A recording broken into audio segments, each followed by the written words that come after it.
Salam kekasih Tuhan, bertemu kembali dengan saya pada pembacaan firman. Semoga Bapak Ibu dalam lindungan Tuhan. Sebelum membaca firman, kita berdoa terlebih dahulu. Bapa yang bertata dalam kerajaan surga yang maha ajaib, maha besar, maha mulia, kami datang sujud bersimpu di bawah kaki-Mu ya Tuhan Yesus yang maha suci. Kami datang menyembah Engkau Allah Roh Kudus yang lembut, yang manis. Urapi kami dengan seluruh pendengar yang mendengarkan firman. Terangi hati dan pikiran kami saat membaca firman ini. Kami mulai pembacaan firman hanya di dalam nama Tuhan Yesus yang maha besar, maha ajaib. Haleluya. Amin. Yeremia 52, Zedekia Raja Yehuda, runtuhnya kerajaan Yehuda. Zedekia berumur 21 tahun pada waktu ia menjadi raja dan 11 tahun lamanya ia memerintah di Yerusalem. Nama ibunya ialah Hamutal binti Yeremia dari Libna. Ia melakukan apa yang jahat di mata Tuhan, tepat seperti yang telah dilakukan Yoyakim, sebab oleh karena murka Tuhanlah hal itu terjadi terhadap Yerusalem dan Yehuda, yakni bahwa ia sampai membuang mereka dari hadapannya. Zedekia memberontak terhadap Raja Babel. Maka pada tahun ke-9 dari pemerintahannya, dalam bulan yang ke-10, pada tanggal 10 bulan itu datanglah Nebukadnezar, Raja Babel dengan segala tentaranya menyerang Yerusalem. Berkemahlah mereka mengepungnya dan didirikan merekalah tembok pengepungan sekelilingnya. Demikianlah kota itu terkepung sampai tahun yang ke-11 pemerintahan Raja Zedekia. Pada tanggal 9 bulan yang keempat, ketika kelaparan sudah merajalela di kota itu dan tidak ada lagi makanan pada rakyat negeri itu, maka dibelah oranglah tempat tembok kota itu. Melihat hal itu, maka melarikan dirilah raja dengan semua tentara meninggalkan kota itu pada waktu malam melalui pintu gerbang antara kedua tembok yang ada di dekat taman raja.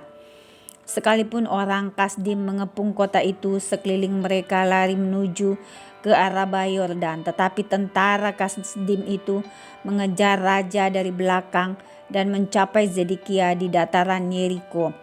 Segala tentaranya telah berserak-serak meninggalkan dia. Mereka menangkap raja dan membawa dia ke Ribla di tanah Hamat kepada Raja Babel yang menjatuhkan hukuman atas dia. Raja Babel menyuruh menyembelih anak-anak Zedekia di depan matanya. Juga semua pemuka Yehuda disembelihnya di Ribla. Kemudian mata Zedekia dibutakannya, lalu dibelenggu dengan rantai tembaga. Kemudian Raja Babel membawa dia ke Babel dan menaruhnya ke dalam rumah hukuman sampai kepada hari matinya. Dalam bulan yang kelima pada tanggal 10 bulan itu, itulah tahun ke-19 pemerintahan Nebukadnezar, Raja Babel. Datanglah Nebuzaradan, kepala pasukan pengawal yang melayani Raja Babel, ke Yerusalem. Ia membakar rumah Tuhan, rumah raja dan segala rumah di Yerusalem. Segala rumput orang besar dibakarnya dengan api. Segala tembok sekeliling kota Yerusalem dirobohkan oleh tentara Kasdim yang ada bersama-sama dengan kepala pasukan pengawal itu.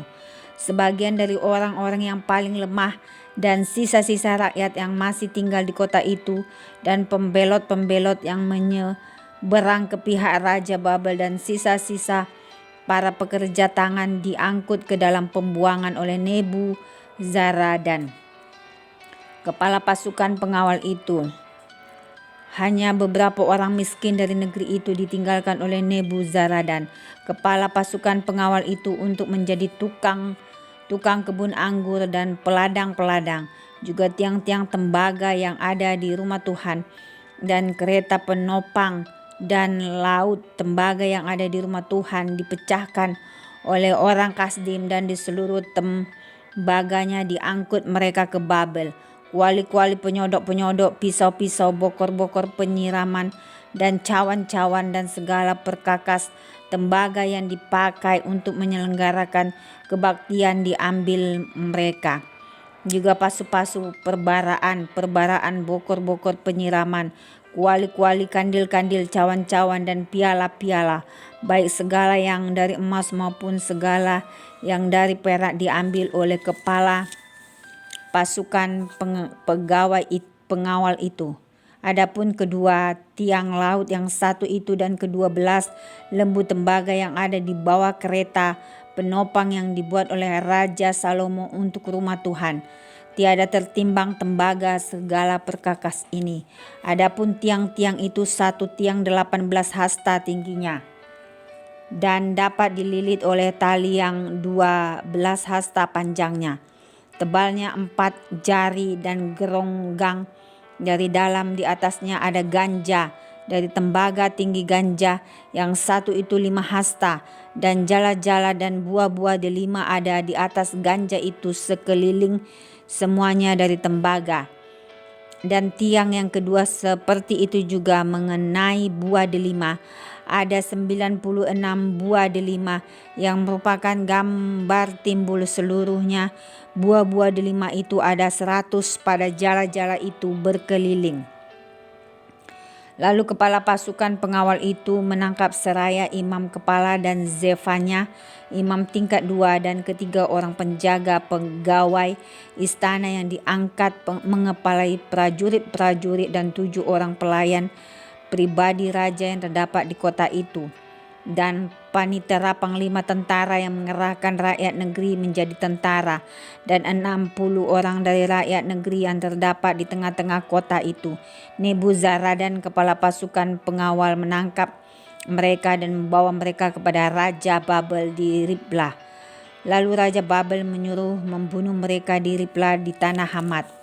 Demikianlah orang Yehuda diangkut ke dalam pembuangan dari tanahnya. Itulah jumlah rakyat yang diangkut ke dalam pembuangan oleh Nebuzaradan dalam tahun ke-7, 3.023 orang Yehuda. Dalam tahun ke-18 zaman Nebukadnezar, 832 jiwa dari Yerusalem. Dalam tahun ke-23 zaman Nebukadnezar diangkut ke dalam pembuangan oleh Nebuzaradan. Kepada pasukan pengawal 745 jiwa orang Yehuda, seluruhnya berjumlah 4.600 jiwa. Yoyakim dikasihani. Kemudian dalam tahun ke-37 sesudah Yoyakin Raja Yehuda dibuang dalam bulan yang ke-12, pada tanggal 25 bulan itu, maka Ewil Merodak Raja Babel dalam tahun ia menjadi raja menunjukkan belas kasihannya kepada Yoyakim Raja Yehuda dengan melepaskannya dari penjara. Ewil Merodak berbicara baik-baik dengan dia dan memberikan kedudukan kepadanya lebih tinggi daripada kedudukan raja-raja yang bersama-sama dengan dia di Babel. Yoyakim boleh mengganti pakaian penjaranya dan boleh selalu makan roti di hadapan raja selama hidupnya. Dan tentara belanjanya Raja Babel selalu memberikannya kepadanya sekadar yang perlu tiap-tiap hari selama hidupnya sampai hari matinya. Amin. Terima kasih ya Bapa yang maha ajaib, maha besar, maha mulia. Kami sudah memperdengarkan dan mendengarkan firman hari ini. Berkati para pendengar channel YouTube ini, berikan kesehatan, rezeki, kekuatan iman yang baru dalam menjalani kehidupan hari ini. Kuasa darah Yesus membungkus kami untuk terus maju membaca, merenungkan serta melakukan firman-Mu.